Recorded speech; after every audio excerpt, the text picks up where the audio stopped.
వాళ్ళ వ్యక్తిగత విషయాలు నాకు సంబంధం లేదు, వాళ్ళకి ఏమనిపించిందో నాకు తెలియదు. కానీ ఎప్పుడు కూడా మన తల్లిదండ్రుల్ని చీత్కరించుకుంటే సమాజం కూడా మనల్ని అలానే చూస్తుంది. ఇప్పుడు తల్లిదండ్రుల్ని అనాథాశ్రమంలో వదిలినోడు బ్రతికినా చచ్చినట్టే నా దృష్టిలో. తల్లిదండ్రుల్ని బ్రతికుండగా అనాథాశ్రమంలో వదిలిన కొడుకుల్ని వాడు బతికినా చచ్చినట్టే నా దృష్టిలో. సీరియస్లీ, వీడు చిన్నప్పుడు పుట్టితే వాళ్ళు ఎంతగా వాడిని పెంచడానికి ఎంత కాయ కష్టం చేసారు, అండ్ వాడిని చదివించడానికి ఎంత కష్టపడ్డారు. వాడు చిన్నప్పుడు ఇట్లనే టాయ్ చేసుకున్నా లేకపోతే బట్టల్లో పోయినా వాళ్ళు చీగొట్టిర్రా, పోనీ నాకు ఇది కావాలని ఏడిస్తే వాళ్ళు కాదన్నారా? నిన్ను చదివించి నీకు ఒక ఉద్యోగం ఇప్పించి పెళ్లి చేయించి పెళ్ళిళ్ళు చేస్తే ఇవాళ వాళ్ళు ఒక ఏజ్కి వచ్చిర్రు అని చెప్పి వాళ్ళ దగ్గర ముసలి వాసన వస్తుంది, బట్టల్లో విసర్జించుకుంటున్నారు అని చెప్పి నువ్వు అక్కడేసిన చిన్నప్పుడు వీళ్ళు అట్లా చేసిర్రా? ఒకవేళ వాళ్ళు నేను ఇదే చేస్తే ఈరోజు నీ బతికేంది? అవునా కదండి. వాడు లేనిది అసలు వీడెవడు? ఇప్పుడు వచ్చిన పిల్లలు ఎవరు? ఇప్పుడు నువ్వు నీ కొడుకు వీడికి ఎప్పుడైనా చిన్నప్పుడు జ్వరం వస్తే వాళ్ళు ఎంత తల్లడిల్లిరు. వీడికి ఏదన్నా అయినా కూడా ఎక్కడి నుంచి అప్పు తీసుకొచ్చి వాడిని బాధించిన రోజులు ఇప్పుడు నీ కొడుకు చేస్తలేవా? రేపు వాడు కూడా నేను అంతే చేస్తాడు. సో అదే విధంగా అన్నం పెట్టినటువంటి జబర్దస్త్ని కానివ్వండి, మనల్ని ఆదరించి 10 మందికి పరిచయించిన జబర్దస్త్ని కూడా ఎప్పుడు కూడా దాన్ని బ్యాడ్ చెప్పొద్దు. బ్యాడ్ చెప్పిన వాళ్ళను ఖచ్చితంగా సమాజం కూడా అలానే చూస్తుంది 100%. ఎందుకంటే బిఫోర్ జబర్దస్త్ నేను ఎవరిని, ఆఫ్టర్ జబర్దస్త్ కదా వెంకీ మంకీ. ఇప్పుడు నేను ఏదైనా సినిమా ఆఫీస్కి వెళ్ళినా ఎక్కడికన్నా వెళ్ళినా వెంకీ గారిని గుర్తుపట్టి మనల్ని కూర్చోబెట్టి, ఇప్పుడు నార్మల్ ఆర్టిస్ట్ వెళ్తే ఆడిషన్స్ తీసుకొని పంపించేస్తారు. మేము వెళ్తే కొంచెం మాట్లాడి టీయో కాఫీ వచ్చి వెంకీ వచ్చింది కదా ఏదో ఒకటి ఇచ్చేద్దాంలే అన్నట్టు మాట్లాడతారు. నేను అనేది ఏంటంటే మనం ఎక్కడి నుంచి వచ్చినాం అన్నది మూలాలు మర్చిపోవద్దు. మూలాలు మర్చిపోతే అది వాళ్ళకి విజ్ఞతకు వదిలేద్దాం. ఇప్పుడు జబర్దస్త్లో అంటే ఇండస్ట్రీ అయినా జబర్దస్త్ అయినా అంత ఒకటే కదా. సో తొక్కేడాలు అనేవి ఉంటాయి. ఎందుకంటే రీసెంట్గానే ఒక మా ఇంటర్వ్యూలో మా టీంలోనే ఇచ్చారు చెల్లాకి చంటి గారు. నన్ను తొక్కడం వల్ల నేను ఇలా ఉన్నాను, నాకు ఇలా అన్యాయం చేశారు అనేసి అన్నారు. సో దానికి మీరు దగ్గరుండి చూస్తారు కదా, ఆ విషయంలో మీరేమంటారు? అంటే తొక్కడం అంటే చంటన్నకు ఏం జరిగినా తెలియదు, కానీ నేను ఒక్కడే చెప్తాను, మనకు టాలెంట్ ఉంటే ఎక్కడన్నా బతకొచ్చు.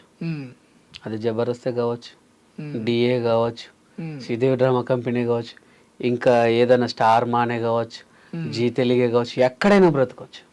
ఇప్పుడు నేను మన ఐడ్రీమ్లో పనిచేస్తున్నానండి, నాకు టాలెంట్ ఉంది. మీరు యాంకరింగ్లో మీరు సీనియారిటీ, మీరు నన్ను దొక్కారు, నాకు వర్త్ ఉంది, నేను ఇంకొక అడికి వెళ్ళి చేసుకుంటా, ఇంకో ఛానల్కి వెళ్తా. సరే ఇంకో ఛానల్ కూడా నన్ను అక్కడ ఇంకొక సీనియర్ ఉన్నాడు నన్ను దొక్కేశాడు, ఓన్గా పెట్టుకుంటా, నేను పోరాడంత వరకు పోరాడతా. ఒకప్పుడు ఏంటంటే సినిమా ఒక్కటే లోకం ఉండేదండి, సినిమా ఒక్కటే ప్రపంచం ఉండే. ఇప్పుడు 100 ప్రపంచాలు, యూట్యూబ్, సినిమా, ఇన్స్టాగ్రామ్ ఇన్ఫ్లుయర్స్ ఒక రోజుకు 10,000 సంపాదిస్తున్నారు.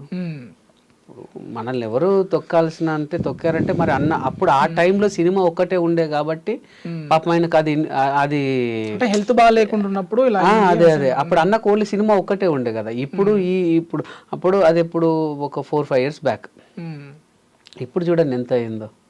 అంటే నిజంగా అంటే అన్నను తొక్కేశారు అని అన్నది కేవలం యూట్యూబ్ ఛానల్స్ అండి, యూట్యూబ్ ఛానల్సే, ఓన్లీ యూట్యూబ్ ఛానల్సే. ఎందుకంటే ఆయనకు జస్ట్ హార్ట్లో ప్రాబ్లం వస్తే చంటి ఇక లేరా, అయ్యో కోలుకోలేని చంటి, కోమాలోకి చంటి అని 100 థంబ్నెయిల్స్ పెట్టేసరికి ఇప్పుడు నేను ఒక డైరెక్టర్ని, చంటికి ఏదో అయిందంట కదా, మా చంటికి ఇస్తే అంత ఒకప్పట్లేక ఉండడేమో, వద్దులే ఇప్పుడు ఆయన అంత యాక్టివ్గా ఉన్నాడు, అబ్బా ఈరోజు చూడు కోమాలోకి వెళ్ళొచ్చాడంట, వేరేటోళ్ళని వెతుకు, ఆయన బాగానే ఉన్నాడు పాపం.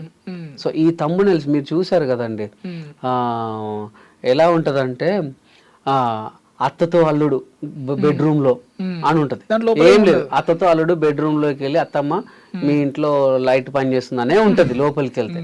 కానీ ఇలాంటివి చేయబట్టి ఇప్పుడు పెద్ద వాళ్ళు ఈ సోది అంతా చూడరు కదండి, పైన థంబ్నెయిల్ చూసి అయ్యో అవునా వెంకీకి అయ్యో అంతెందుకండి. నేను వరంగల్ నుంచి గట్కేశ్వరి వస్తుంటే నాకు యాక్సిడెంట్ అయింది నా కార్కి. అంటే నేను అప్పుడు మంచు పడుతుంది బాగా, చలికాలం, పెద్ద మంచు, ముందటోడు వెనక్కి కనిపిస్తాడు, వెనుకోడు ముందట కనిపిస్తాడు, నా వెనక ఇన్నోడు పడుకున్నాడంట, పడుకొని వచ్చి 120 స్పీడ్లో గుద్దాడు నన్ను బ్యాక్ నుంచి. దేవుడి దేవల్ల నాది మంచి కారు కాబట్టి నాకేం కాలేదు. అప్పుడు నేను స్కోడా ఆక్టివా వాడుతున్నా. చాలా పెద్ద బండి కాబట్టి దాన్ని కొట్టినా కూడా నాకేం కాలేదు. వాళ్ళకు మొత్తం చాలా ఇంజ్యూరీస్ అయ్యాయి. ఏది ఇన్నోవా వాళ్ళకి చాలా ఇంజ్యూరీస్ అయ్యాయి. నాకు వెనక డిక్కి బాగా స్పేస్ ఉంటుంది, నేను ఒక్కడనే ఉన్నాను, అదొక ప్లస్ పాయింట్. వెనక సీట్లు విరిగొచ్చి నా మీద పడ్డాయి, నా కార్లో సీట్లు విరిగొచ్చి నా మీద పడ్డాయి. అంటే వాడు ఆ స్పీడ్లో గుద్దాడు. గుద్దితే నాకేం కాలేదు. తర్వాత కొంత దిగి అక్కడ ఉన్న తర్వాత ఇక కొన్ని మీరు చూడండి, ఇప్పుడు వెంకికి ఘోరమైన యాక్సిడెంట్, ప్రాణాపాయ స్థితిలో వెంకి మీరు చూడండి, ఇప్పుడు ఉంటుంది వెంకికి యాక్సిడెంట్ అని అంటే అవన్నీ చూసి మా అమ్మ చాలా టెన్షన్ పడుతుంది. అమ్మ నాకేం కాలేదు, నువ్వు చూడు అని చెప్పి వీడియో కాల్ చేశా. అంటే అవి ఎందుకు తల్లిదండ్రులను కూడా బాధ పెడతాయి. రోడ్డు ప్రమాదంలో జబర్దస్త్ వెంకికి భారీ గాయాలు. రోడ్డు ప్రమాదంలో జబర్దస్త్ వెంకికి భారీ గాయాలు. కార్ యాక్సిడెంట్ అక్కడ జరిగింది. ఇగో వెంకీ మంకీకి భారీ రోడ్ యాక్సిడెంట్. ఇది భారీ గాయాలు. ఏమండి భారీ గాయాలు? నాకు అసలు ఏమైంది? నాకు ఒక చిన్న కూడా పడలే. ఇవన్నీ చూసి ఒక ప్రముఖ ఛానల్ కింద స్క్రోలింగ్ ఇచ్చింది. ఆ స్క్రోలింగ్ చూసి మా అమ్మకి కాల్ చేస్తే మా అమ్మ టెన్షన్ పడుతుంది. అయితే అమ్మ ఇగో నాకేం కాలేదు, నేను ఇట్లనే ఉన్నాను, ఇగో ఇది భారీ గాయాలు, భారీ అది ఇలాంటి పిచ్చి రాతలు, ఇలాంటి పిచ్చి పనులు చేయబట్టి అంటే ఏమవుతుంది చెప్పండి. ఇక ఇప్పుడు నేనున్నాను, ఇప్పుడు భారీ గాయాలని మీరే చూసారు, మీరు చూసి ఒక ఈవెంట్ ఉంది, ఒక షో ఉంది, అరే వెంకయ్య మొన్న వెంకికి యాక్సిడెంట్ అని వద్దొద్దు, బాగో చూడు భారీ గాయాలట, అట్లా ఛాన్సెస్ మిస్ అవుతాయి కదా. సో వాడి పబ్బం కోసం అనవసరమైన వాళ్ళ లైఫ్లతో ఆడుకుంటున్నారండి. దాన్ని ఏమంటారు కదా, శవాల మీద పేలాలు ఏరుకునే బాపతి గారు వీళ్ళు. అదే. అయితే ఇంకొకటి, నార్మల్గా జబర్దస్త్లో మీరు జడ్జెస్ అన్నారు కనుక రోజా గారు ఎమ్మెల్యే, అప్పుడు ఎమ్మెల్యే స్థాయిలో మీకు ఒక పెద్ద జోక్ చెప్తాను. ఇంకొకటి, ఒక ప్రముఖ ఛానల్లో అప్పుడు పటాస్ షో కొత్తగా స్టార్ట్ అయింది. పటాస్లో నా మీద ప్రాంక్ చేశారు. ఎవరు? Fun Pataka team, fun Pataka Kiran మచ్చా వాళ్ళు నా మీద ప్రాంక్ చేశారు. ప్రాంక్ చేస్తే జబర్దస్త్ వెంకి మహిళతో అసభ్య ప్రవర్తన అని పెట్టి థంబ్నెయిల్ పెట్టారు. పెట్టేసి అందులోకి వెళ్తే అది ఒక దాన్ని ఏమంటారు, జస్ట్ ప్రాంక్ షో అది అని చెప్పి మళ్ళీ పెట్టారు. థంబ్నెయిల్ పెట్టి లోపల మాత్రం ప్రాంక్ అని పెట్టారు. అట్లా ఇక అలాంటి ఒకసారి చూపిస్తాను. అది ఏదో ఉండే మొన్న చాలా మంది పంపారు నాకు. అది కూడా అసలు ఎంత ఇబ్బంది పడ్డాను అదైతే నేను. స్టేజీ పైన జబర్దస్త్ కమెడియన్ పై దాడి, అమ్మాయితో అసభ్య ప్రవర్తన. అందులోకి వెళ్తే ఎలా చెప్పారు తెలుసా, నేను రాముడు మంచి బాలుడు అన్నట్టు ఉంటుంది లోపల మ్యాటర్. పైననేమో తంబులైనది, బయట వచ్చేసి లోపల వచ్చేసి ఏముంటదంటే నేను చెప్తాను లోపల మ్యాటర్ ఏంటో అది కూడా వినిపిస్తాను.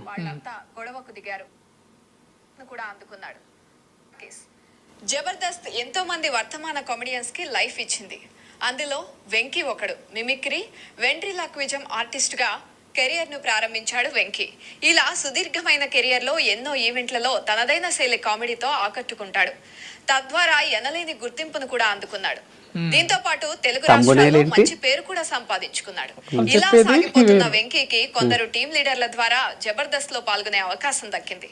అలా షోలోకి ఎంట్రీ ఇచ్చాడు. అంటే మీకు అర్థమైంది కదా, అసలు తమ్మునేల్ దానికి సంబంధం లేకుండా ఉంటుంది. కమెడియన్ వెంకీ ఓ వివాదంలో చిక్కుకున్నాడు. తాజాగా ఈ టీం లీడర్ పై వేధింపుల ఆరోపణలు వస్తున్నాయి. రెచ్చిపోదాం బ్రదర్ షోలో ఓ అమ్మాయిని వేధిస్తున్నాడని ఆరోపిస్తూ కొందరు వెంకీ కోసం ఆ షోలోకి ఎంట్రీ ఇచ్చారు. జడ్జి రాజీవ్ కనకాల ముందే వాళ్లంతా గొడవకు దిగారు. వాళ్లతో పాటు సదరు యువతి కూడా అక్కడికొచ్చింది. ఈ క్రమంలోనే రెండు వర్గాల మధ్య పెద్ద వాగ్వివాదం జరిగింది. ఇదంతా ప్రోమోలో చూపించారు. ఇక ఈ ఘర్షణలో కొందరు వ్యక్తులు వెంకీపై దాడికి దిగినట్లు కనిపిస్తోంది. బూతులు కూడా మాట్లాడుతూ ఉండడం వల్ల బీప్ వేశారు నిర్వాహకులు. దీంతో ఈ ప్రోమో తెగ వైరల్ అవుతోంది. అయితే విశ్వసనీయ వర్గాల సమాచారం ప్రకారం ఇది ఓ ప్రాంక్ వీడియో అని తెలుస్తోంది. షో నిర్వాహకుల పర్మిషన్ తీసుకునే ఇది చేసినట్లు కూడా తెలిసింది. ఇది తెలియని వెంకీ తెగ కంగారు పడిపోయాడని అంటున్నారు. నేను కంగారు పడిపోయానని కూడా వాళ్ళే చెప్పారు. చూసారా ఎంత గ్రేట్. నా కంగారుని కూడా వాళ్ళు గుర్తుపట్టారు. ఇప్పుడు ఈ అమ్మాయి ఈ తమ్మునేల్కి ఆమె చెప్పింది దానికి ఏమైనా సంబంధం ఉందా? ఇప్పుడు ఎవడని చూస్తే ఏమనుకుంటాడు? అయ్యో నిజంగానే అనుకుంటారు. నిజంగా అనుకోండి. ఇప్పుడున్న జనరేషన్ లో ఇప్పుడు అన్ని అయిపోతుంది. అవుతున్నాయి కదా, మాస్టర్ దగ్గర నుంచి అట్లనే అవుతుంది. అంతే కదండి. ఇది సో ఇలా చేయబట్టే తొక్కడం తప్ప వేరేం లేదండి. ఓకే, నెక్స్ట్ అంటే మీరు దగ్గరగా చూస్తుంటారు రోజా గారిని, వాళ్ళతో మీకు బిహైండ్ ద స్క్రీన్ చాలా బాగుంటారండి. రోజమ్మ అమ్మ దేవత అంతే. ఇంకా అటువంటి దేవతని అందులో ఉన్న ఆర్టిస్టే ఇప్పుడు దయ్యంలో చూస్తున్నారు, ఆర్పి గారు, రోజా గారు. సో వాళ్ళ కామెంట్స్ మీరు ఎలా చూస్తారు? అంటే వాళ్ళిద్దరికీ నాకు తెలిసి ఈ రాజకీయ గొడవలు తప్ప ఇంకేమీ లేవండి నాకు తెలిసి. అయితే ఇంకా వాళ్ళు అలా ఉన్నారు అని అంటే నేను అదే చెప్పాను కదా, వాళ్ళ ఇంటెన్సీ అంటే వాళ్ళకు ఉన్నటువంటి పగలు అదేంటో నాకు తెలియదు. కానీ బేసికల్గా రోజా గారు అయితే చాలా గ్రేట్ అండి. రోజా గారు కానీ నాగబాబు గారు కానీ సీరియస్గా చెప్తున్నా. సరే వాళ్ళిద్దరిని పక్కన పెడితే మా జబర్దస్త్ ఆర్టిస్టులందరికీ ఏ కష్టం వచ్చినా, ఏది వచ్చినా, ఏ బాధ వచ్చినా వీళ్ళిద్దరూ దగ్గరుండి చూసుకున్నారండి. అది నేను గుండెల మీద చేసుకొని చెప్తా. చాలా అసలు పనికిరాని ఆర్టిస్ట్ నువ్వు అన్నటోని కూడా ఒక వాళ్ళ మోటివేషన్స్తో, వాళ్ళ దాన్ని ఏమంటారు, వాళ్ళ మాటలతో వాళ్ళు పైకి తీసుకొచ్చారండి. ఈవెన్ మా స్కిట్లు బాగాలేకపోతే కోప్పడి తిట్టి వాళ్ళకి ఇంకో ఛాన్స్ ఇవ్వండి బాగా చేస్తారు అని చెప్పి అట్లా మమ్మల్ని అంటే మాలో ఉన్న టాలెంట్ని రాకారన్నమాట. ఇంకా చేస్తావు, ఇంకా చేయి, ఇంకా చేయి, ఇంకా చేయి, ఇంకా చేయి, ఇంకా చేయి అని ఇప్పుడు ఈ పొజిషన్లో ఉన్నాం. ఓకే, నిజంగా రోజా గారు కానీ నాగబాబు గారు కానీ జబర్దస్త్కి కాదు, ఈవెన్ మా అందరికి కూడా అదృష్టమే. ఎందుకంటే మా దాంట్లో అప్పుడు కరోనా సీజన్ తర్వాత అందరు కూడా మీరు జబర్దస్త్లో స్టార్ట్ అయిన వాళ్ళందరూ కూడా చాలా నార్మల్ పీపుల్స్ అండి. అంటే అప్పుడప్పుడే ఎదిగిరు, అప్పుడప్పుడే వచ్చిన వాళ్ళు అన్నమాట. సో అటువంటి వాళ్ళకు కూడా ఆర్థికంగా చాలా సహాయాలు చేశారండి. అది హాస్పిటల్లోనే కానివ్వండి, పిల్లల స్టడీ విషయాలలో కానివ్వండి, ఏదన్నా పెళ్ళిళ్ళు అయినా కానివ్వండి, ఏదన్నా ఆపద వచ్చిందంటే వీళ్ళిద్దరూ మేము ఉన్నామని ఇద్దరు కూడా ఎంత బాగా సపోర్ట్ చేసేవారు, చాలా బాగా సపోర్ట్ చేసేవారు. ఆ సాయం పొందిన వాళ్ళలో ఈయన ఉన్నాడా మరి? నాకు తెలియదు, నాకు వాళ్ళ సంబంధం లేదు, నాకు తెలియదు. ఓకే, సంబంధం లేదంటున్నారా? చెప్పొద్దున్నారా? అట్లా కాదు, నాకు తెలియదు, సీరియస్లీ నాకు తెలియదు. ఇక అది వాళ్ళకే తెలుసు. ఇప్పుడు నేను సంబంధం ఉందో లేదో అని నేను అంటే ఇప్పుడు ఏదో ఒకటి ఎప్పుడో ఏదో పాత వీడియోస్ లేకపోతే పాత పేపర్ కటింగ్స్ ఏవో బయటకు వస్తుంటాయి కదా, మీ మీడియాకి నేను చెప్పాల్సిన కాదు కదా. ఇప్పుడు నేను అనింది ఏంటంటే నాకు కాకరకాయ కూర ఇష్టం అని చెప్పి నువ్వు కూడా కాకరకాయ తినాలని నేను అనలేను. అది ఆరోగ్యవంతమే, అది హెల్తీ ఫుడే. కానీ కాకపోతే ఏదైనా సరే మూలాలు మర్చిపోద్దు అంటాను అంతే, ఇంకేమన్నా. ఓకే, సో జబర్దస్త్ నుంచి చాలామంది ఏమంటాము మంచి మంచి ఆర్టిస్టులు అయినరు, డైరెక్టర్ అయినరు, ప్రొడ్యూసర్లు కూడా అయినరు. అంటే ప్రొడ్యూసర్ స్థాయికి కూడా వెళ్ళేంత డబ్బు వస్తుందా జబర్దస్త్లో? వస్తుందండి, జబర్దస్త్లో వస్తుంది. ఇప్పుడు రీసెంట్గా తెలుసో తెలీదో గవర్నమెంట్ శాలరీ పడ్డట్టే అసలు మళ్ళీ కంపౌండ్లో అదుగు పెట్టడం ఒక అదృష్టం అండి. ఇవాళ షూట్ అయిపోతే రేపు ఒక్కరోజు గ్యాప్, ఎల్లుండి ఈవినింగ్ వరకు డబ్బులు పడిపోతాయి అంతే. మళ్ళీ మాలలో డబ్బులకి ఎటువంటి డోకా లేదండి. అందరూ అందుకే అందరం నాకు పర్ ఎపిసోడ్కు 1 lakh వరకు ఇచ్చేవారు. మంత్లీ 4-5 చేస్తారా? 4 episodes నాకు అట్లా. అంటే మా పిల్లలకు వాళ్ళందరికీ మేము ఇచ్చుకోవాలి టీమ్ లీడర్స్, అవన్నీ కూడా ఒక 2 లక్షలకు మిగిలేదు. నేను అవే కాకుండా ఈవెంట్స్ వస్తాయి, ఈవెంట్స్ మళ్ళీ బయట సినిమాలు, ప్రమోషన్స్. సో బాగానే ఉంటుంది. అండ్ మీరు అన్నారు కదా ఇప్పుడు ప్రొడ్యూసర్లు అయ్యేంత ఉన్నదా అని అంటే, ఇప్పుడు నేను ఇద్దరం కలుసుకున్నాం, మన ఇద్దరం కలుసుకున్నాం అన్న ఒక సినిమా తీద్దామంటే నీ దగ్గర కొంత, నా దగ్గర కొంత, ఒక ఫ్రెండ్ నువ్వు ఉన్నావు, రైట్ అందరం కలిసి చేసుకున్నారు అంతే. నీ పేరు చేసుకోవడం నీకు ఇష్టం లేదు, సో వెంకీ ఉన్నాడు కదా వెంకీ పేరు వేసేద్దాం, మేముంది ఎవరైతే అన్నట్టుగా అంతే. పరిచయాలు మాకు ఈ ప్రపంచం మొత్తం ఒక చుట్టాలని చేసేసింది. ఇప్పుడు మేము యూఎస్కి వెళ్ళినా, ఆస్ట్రేలియాకి వెళ్ళినా, దుబాయ్ పోయినా, మలేషియా ఎక్కడికి పోయినా మన తెలుగు వాళ్ళు ఒక సొంత ఇంట్లోలానే చూస్తారు. జబర్దస్త్ అంటేనే పంచులతోనే అది హిట్ అయింది షో. అవును సో ఇప్పుడు ఇందాక పంచులు వేయించుకుంటేనే మనం ఎలివేట్ అవుతాం. అవును 100%. సో అలానే ఇప్పుడు సుధీర్ రష్మి అనేసి వాళ్ళది ఇమ్మాన్యుయల్ వర్ష అలా. సో అదేంటి రియల్ నిజమా లేదు అంటే పంచుల కోసమే అట్లా వాడతారా? పంచుల కోసమే అని మీరే అన్నారు కదా, పంచుల కోసమే వాడతారు. అదేంటండి అదేంటి అది ఎందులో అంటే సుధీర్ రష్మి గురించి ఎందులో చెప్పారు? షోస్ జనరల్ అదే షోసే. అంటే ఇప్పుడు బిగ్ బాస్ కూడా షోనే. బిగ్ బాస్ లో కూడా ఎన్ని లవ్ స్టోరీస్ లో అదే అంటున్నా, అవి నిజమయ్యే ఉంటాయా? మీరే అన్నారు కదా అదేంటది షో వరకే. అంటే ఇప్పుడు మీరు పంచులతో నన్ను కూడా అంతే కదా, షోసే అది అంతే, షోస్ అంతే. ఇంకా ఇప్పుడు 4-5 సినిమాల్లో ఒక హీరోయిన్ తో చేసినంత మాత్రాన వాళ్ళు real lover real wife car కదా. ఇది అంతే, హిట్ పేర్ అంతే, హిట్ పేర్. ఒకసారి జనాల్లోకి వెళ్ళిన పేరుని ఏం చేస్తారంటే ఆ హిట్ పేరుని కొన్ని రకాలుగా కొన్ని ఎపిసోడ్ వైజ్గా తీసుకొని వెళ్ళిపోతారు అన్నమాట అంతే. మళ్ళీ మీ విషయానికి వస్తే మీరు మిమిక్రీ ఆర్టిస్టు, సింగరు, అంటే లిరిక్స్ కూడా రాస్తున్నారు అనుకుంటా. లిరిక్స్ కవితలు రాశాను ఒకప్పుడు. ఇప్పుడు ఫోక్ సాంగ్స్ వైపు ఎందుకు అంటే వచ్చారు? ఫోక్ సాంగ్స్ వైపు ఎందుకు వచ్చాను అంటే మాది పల్లెటూరు అని చెప్పాను కదా, అండ్ మా సింగరేన్ ఏరియాలో ఈ సాంగ్స్ వస్తుంటాయి, ఫోక్ సాంగ్స్ వస్తుంటాయి, సిటీ కేబుల్ కొన్ని ఛానల్స్లలో వస్తూ ఉంటాయి అనమాట. మనం ఎంత ఏజ్ చేసినా ఇప్పుడు మా అమ్మమ్మలు వాళ్ళు వీళ్ళందరూ పొద్దున్న ఇవే చూస్తారు. ఏది పొలాలకు పోయినా జబర్దస్త్ అంటే వీక్లీ వన్స్ ఒకసారి ఇప్పుడు ఎంత కామెడీ షో అయినా సరే మీరు ఒక 2 సార్లు చూస్తారు కావచ్చు, 2 సార్లు చూస్తారు కావచ్చు. బిడ్డ మంచి మంచి పాటలు వస్తున్నాయి, నువ్వు చేయొచ్చు కదా నీ మా ఊళ్ళలో పోతే. సరే మా వాళ్ళు ఊకే ఇంకా పాటలు మనం ఏం చేస్తామమ్మా, మనది నేను యాక్టర్ వైపు వెళ్ళినంటే చేయి బిడ్డ మేము ఊకే చూసుకోవద్దా పాట. ఇప్పుడు ఒక సినిమానే చూసుకోండి, నా ఫేవరెట్ సినిమా నేను మీరు నమ్మరో అపరిచితుడు సినిమా ఒక 18 సార్లు చూసా థియేటర్లో. అపరిచితుడు ఆంధ్రుడి సినిమా అయితే ఒక 22 సార్లు చూసా, గోపిచంద్ గారిది. సో అంతవరకు చూసిన, ఇక తర్వాత చూడబుద్ది కదా, చూసింది అని అనిపిస్తుంది. పాటలు 100 సార్లు వినాలనిపిస్తుంది. సో మా వాళ్ళ కోసం ఎప్పుడు వాళ్ళకి దగ్గర ఉండడానికి ఫోక్ సాంగ్స్కి వచ్చినాను. మా కోసం మేము వినాలనిపించే పాట ఒకటి పాడండి. నాకు అంటే పాట అంటే నా ఫోక్ సాంగ్స్లో నాకు ఆల్వేస్ లైక్ మా నాన్న సాంగ్ అండి. మా నాన్న సాంగ్ అంటే నాకు చాలా ఇష్టం, అది నేనే పాడాను. నా చిరునామా నువ్వేగా నాన్న, నువ్వు ఇచ్చిందే కదా ఈ జన్మ, నువ్వు లేవన్నా నమ్మలేని నిజం, నా గుండెను తొలిచేస్తూ ఉన్నది, తిరిగి రావన్నా మాట వినబడితే నా ఊపిరి ఆగుతూ ఉన్నది, నా చిరునామా నువ్వేగా నాన్న, నువ్వు ఇచ్చిందే కదా ఈ జన్మ. ఇది నాన్న కోసం అని కొడితే వచ్చేస్తుందండి యూట్యూబ్లో, చాలా బాగుంటుంది సాంగ్. ఫ్రెండ్షిప్ కూడా మీరు చాలా ఇంపార్టెన్స్ ఇస్తారు, పాటలు ఉన్నాయి. ప్లస్ గట్టు నవీన్ కుమార్ గట్టు చిరపంజరం కోసం మీ డేట్స్ ఇచ్చి చేశారు. ఎలా అది అంటే ఇప్పుడు నార్మల్గా మీరు బిజీ ఆర్టిస్టు, ఒక సినిమా కోసం అసలు అంటే అది రిలీజ్ అవుతుందో అవ్వదు అన్న సినిమా కోసము మీరు అంత ఎఫర్ట్ పెట్టడానికి కారణం ఏంటి? ఫస్ట్ ఆఫ్ ఆల్ నా ఫ్రెండ్, సో నా ఫ్రెండ్ ఒక మంచి మార్గాన్ని ఎంచుకున్నాడు. అది హిట్టా ఫట్టా మనం తర్వాత ఆలోచిస్తే, ఒక ఫ్రెండ్గా నా వంతు కర్తవ్యంగా సరే మనం సపోర్ట్ అనేది మెయిన్. సో ఆ సపోర్ట్ చేసినప్పుడు వాడు ఒక ప్రయోగం చేస్తుండు. ఇప్పుడు నేను కదా ఇటు ఇండస్ట్రీకి వస్తా అంటే మా వాళ్ళు వద్దురా నడు చదువుకో అంటే అక్కడ ఆగిపోయేవాడిని. వాళ్ళు నా మీద ఏదో నమ్మకంతో నన్ను అయితే పంపించారు కదా. సో నా ఫ్రెండ్ మీద కూడా నాకు గట్టి నమ్మకం, నవీన్ మీద.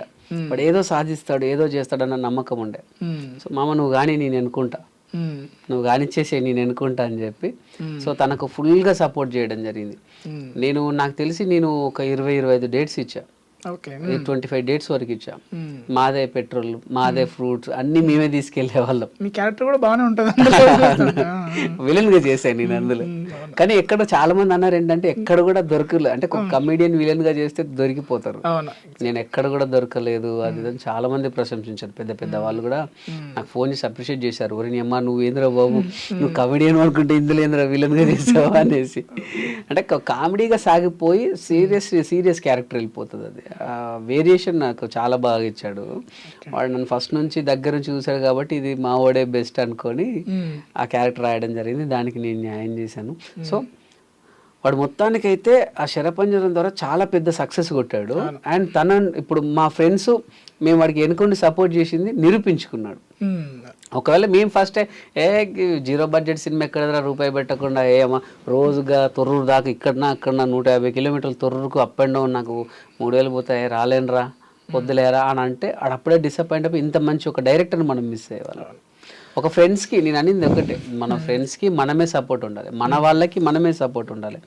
సపోర్ట్ లేనిది ఎవ్వరు ఏం సాధించలేరు. సో మన వాళ్ళకు మనం సపోర్ట్ ఉండాలని కోరుకుంటున్నాను. ఓకే, ఇంకా బిగ్ బాస్ మీకు కాల్ వచ్చిందా బిగ్ బాస్ నుండి? అప్పుడు వచ్చింది, స్టార్టింగ్లో వచ్చింది, ఇప్పుడు రాలేదు.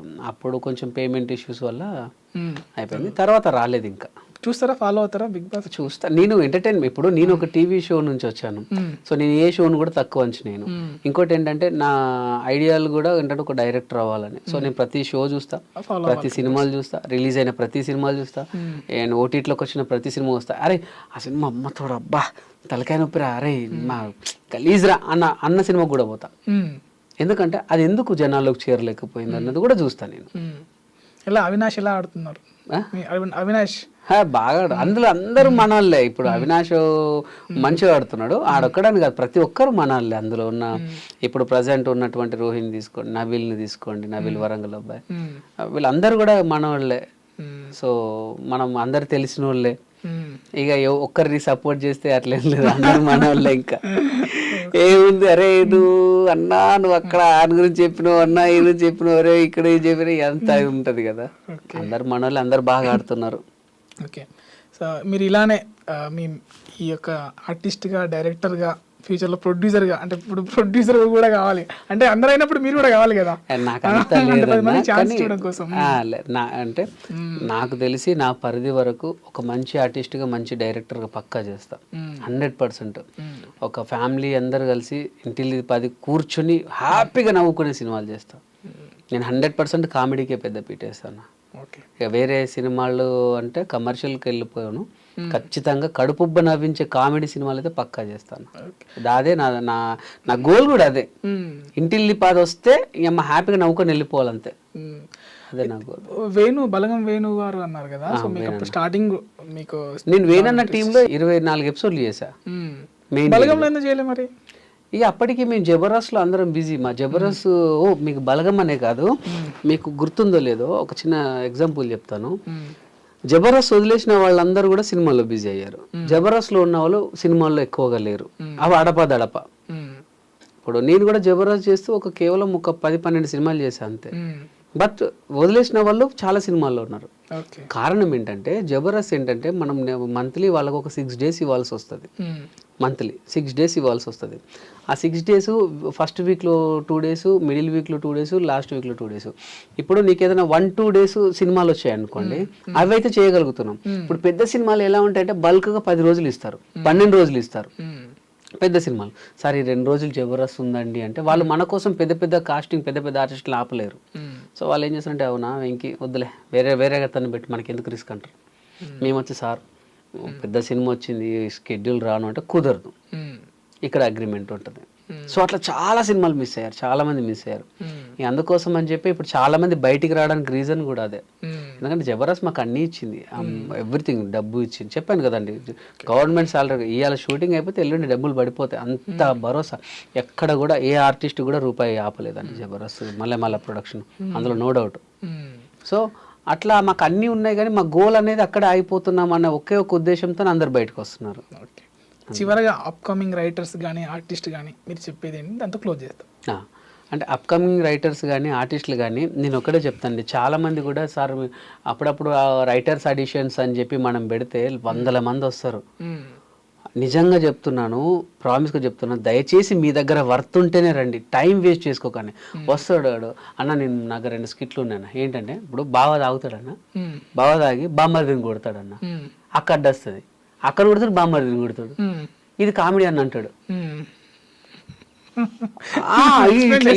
సీరియస్లీ ఇంకోటి వస్తాడు అన్న, ఫస్ట్ మీరు రాగానే నాగబాబు గారు నమస్తే అంటారు, అప్పుడు నాగబాబు గారు చూసి వెంకీ హాయ్ బాగున్నావా అంటాడు. అన్న తర్వాత సార్ ఈ రోజు అందంగా ఉన్నారని అక్కడ డించిక్ అని పడుతుంది అన్న, నాగబాబు గారు రోజా గారు నాగబడతారన్న, ఇవి కూడా చెప్తున్నాడు. అంటే కనీస పరిజ్ఞానం ఉండదు. చాలా మంది కూడా ఆర్టిస్టులు అవుదామని వచ్చేస్తారన్న. ఇప్పుడు నేను ఒక చిన్న వెబ్ సిరీస్ తీసాను కాబట్టి నేను చెప్తున్నాను. చాలా మంది ఆర్టిస్ట్ ఆడిషన్ పెట్టాం. నేను ఎలా తీసుకున్నానంటే నా ఇన్స్టాగ్రామ్ లో పెట్టా, ఒక్క ఛాన్స్ అని పెట్టి చాలా మందిని తీసుకున్నాను. ఇప్పుడు మన దాంట్లో సెకండ్ జనరేషన్ అంటే ఫస్ట్ జనరేషన్ అంతా పెద్ద పెద్ద కాస్టింగ్ కనబడుతుంది. సెకండ్ అంతా ఇన్స్టా నుంచి అక్కడ నుంచి నేను ఇన్స్టాలో కొత్త వాళ్ళని తీసుకున్నాను, వాళ్ళకు కూడా ఇవ్వాలి కదా అని. సో ఈ కొత్త వాళ్ళు ఎలా ఉంటుంది అంటే మన ఆడిషన్ తీసుకుని కెమెరా పెడితే ఏదైనా ఒక డైలాగ్ చెప్పండి అంటే మీరు చెప్తే చెప్తాను సార్. మరి నువ్వేం ప్రిపేర్ అయ్యి రాలేదంటే రాలేదు సార్, మీరు ఏదైనా చెప్పండి సార్, మీరు చేసినట్టు నేను చేస్తా అంటాడు. మరి నేను చేసినట్టు నువ్వు చేసుడు ఏంది అంటే, నువ్వు ఒక ఎగ్జామ్కి వచ్చినప్పుడు సార్ మీరు రాస్తే నేను రాస్తాను సార్, మీరు ఎగ్జామ్ ఆన్సర్ చెప్తే నేను రాస్తారా? చాలా మంది కూడా ఆర్టిస్టులు అవుదామని వస్తారన్న, ఒక్క గింతంత టాలెంట్ కూడా ఉండదు. దయచేసి అట్లా వచ్చి మీ టైం వేస్ట్ చేసుకోకండి, ఎదుటోళ్ళ టైం వేస్ట్ చేయకండి. మీ దగ్గర పర్ఫెక్ట్ ఒక డైలాగ్ చెప్పగలిగి, చాలా మంది మీరు చూడండి, ఇప్పుడు మీరు ఈ పొజిషన్ ఉన్నారు కదా, చాలా మంది కూడా డైలాగ్ ఇస్తే చెప్పలేరు, తడబడుతుంటారు, టైమింగ్ ఉండదు. కానీ ఆర్టిస్ట్ అవ్వాలి, పెద్ద ఆర్టిస్ట్ అవ్వాలని వచ్చేస్తుంటారు. దానికి సంబంధించిన ఎక్సర్సైజ్ చేయరు. అట్లా వస్తే మీ లైఫే స్పాయిల్ అవుతుంది, టైం అంతా ఇక్కడే కిల్ అవుతుంది. అదొక్కటి అర్థం చేసుకోండి. మీరు ప్రాక్టీస్ చేయండి, పోయేదేముంది. రోజు అద్దం ముందు నిలబడి ఒక సీన్ చూడాలి, అలా బ్రహ్మానందం గారిదో బాబు మోహన్ గారిదో లేకపోతే ఎవరైనా ఒక మంచి కమెడియన్ ఆ సీన్ చూసి యాజ్ ఇట్ ఈజ్ మీరు వాళ్ళ హావభావాలతో అద్దం ముందు ప్రాక్టీస్ చేయండి. సో చాలా మంది కూడా తిరుగుతుంటారు కానీ ప్రాక్టీస్ చేయరు. సో ఎవరైనా సరే పరిపూర్ణంగా మేము ఆర్టిస్ట్ అనుకుంటేనే ఇక్కడికి వస్తే 100% టాలెంట్ ఉంటే అవకాశాలు వస్తాయి. కానీ వాళ్ళు చెప్తే చేస్తాము, ఏదైనా సరే ఇస్తే చేస్తాం అనేటోళ్ళు మాత్రం రాకండి. వచ్చి మీ టైం వేస్ట్ చేసుకోకండి అంతే. ఎందుకంటే మన కాలం గడిచిపోతే మనం ఈ పని చేసుకోలేం, బయటికి వెళ్ళి వేరే పని చేసుకోలేం. సో అదొక్కటే చెప్పగలను అన్న. ఓకే, చాలా విషయాలు చెప్పారు. జబర్దస్త్ గురించి మాకు తెలియని చాలా విషయాలు చెప్పారు. జబర్దస్తిగా నేను ఇప్పుడు ఇక్కడ డైలాగ్ చెప్తా డబ్బింగ్ లో తీసుకొచ్చాను మిమ్మల్ని. Thank you very much for coming to studio. Thank you so much అండి. మా ఐ డ్రీమ్స్ ప్రేక్షకులందరూ కూడా మరొకసారి ధన్యవాదాలు.